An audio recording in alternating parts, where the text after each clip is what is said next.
அதிமுக சார்பாக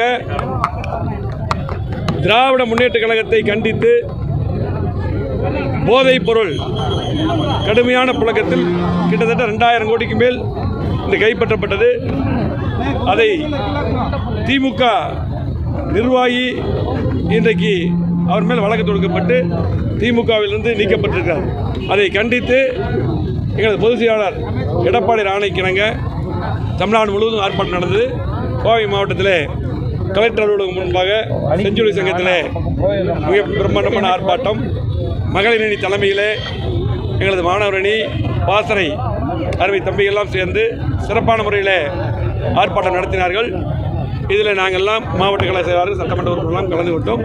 பொதுமக்களும் கழகத் தோழரும் திரளான முறையில் கலந்து கொண்டார்கள்.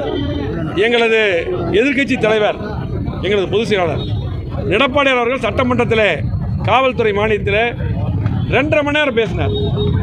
இந்த கஞ்சாவை கட்டுப்படுத்த வேண்டும், போதைப் பொருளை கட்டுப்படுத்த வேண்டும் என்று. அப்பொழுது நடவடிக்கை எடுத்து தடுத்திருந்தால் இது அப்பவே பிடிச்சி இன்னும் மாணவர்கள் கெட்டு போவதற்கு தடுத்திருக்காங்க. ஆனால் இன்றைக்கு இருக்கிற சூழ்நிலையில் மிக மோசமான சூழ்நிலையில் இன்னைக்கு பிடிக்கப்பட்ட டெய்லி பிடிக்கிறாங்க. மதிப்பு பார்த்தீங்கன்னா 2000 கோடி, 300 கோடி, 400 கோடி என்று மிகப்பெரிய அளவில் இருக்குது. இன்றைக்கு வெளிநாட்டுக்கெல்லாம் தொடர்பு இருக்குது. இந்தியாவெல்லாம் பரவி இருக்குது. யார் குற்றவாளின்னு பாரு, தமிழ்நாட்டுக்கு. ஆகவே எங்களது பொதுச் செயலாளர் இன்றைக்கு முதலமைச்சராக இருக்கும் பொழுது, அம்மா அவர்கள் முதலமைச்சராக இருக்கும் பொழுது இன்றைக்கு சட்ட ஒழுங்கு சரியாக இருந்தது, போதைப் பொருள் கட்டுப்படுத்தப்பட்டது. அதே போல் பார்த்திங்கன்னா இன்றைக்கு சிறப்பான ஆட்சி இருக்குது. இன்றைக்கு திமுக ஆட்சி இப்படி மோசமான சூழ்நிலை இருக்குது.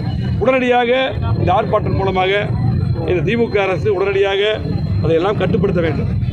ஆகவே இன்றைக்கு தமிழ்நாட்டு மக்கள் இந்த 3 வருடங்களாக எந்த திட்டமே திமுக இன்றைக்கு எடப்பாடியார் எப்பொழுது முதலமைச்சராக வருவார் என்று எதிர்பார்த்து கொண்டிருக்கிறார். நாடாளுமன்றத்திலும் அவருடைய தலைமையிலே எங்கள் கூட்டணி 40 மேலும் குறிப்பாக இந்த போதைப் பொருளை உடனடியாக இன்றைக்கு தமிழ்நாடு முழுவதும் இன்றைக்கு அதிமுக ஆர்ப்பாட்டம், எங்கள் பொதுச் செயலாளர் எடப்பாடியார் ஆணையின்படி ஆர்ப்பாட்டம். இன்றைக்கு இந்த மாதிரி பிரச்சனைகளை, தமிழ்நாட்டுடைய பிரச்சனை, தமிழ்நாட்டுடைய மக்களுடைய பிரச்சனையை தட்டி கேட்கக்கூடிய ஒரே இயக்கமாக அதிமுக மட்டும்தான் இருக்கிறது. ஆகவே கண்டிப்பாக உடனடியாக நடவடிக்கை திமுக அரசு எடுக்க வேண்டும்.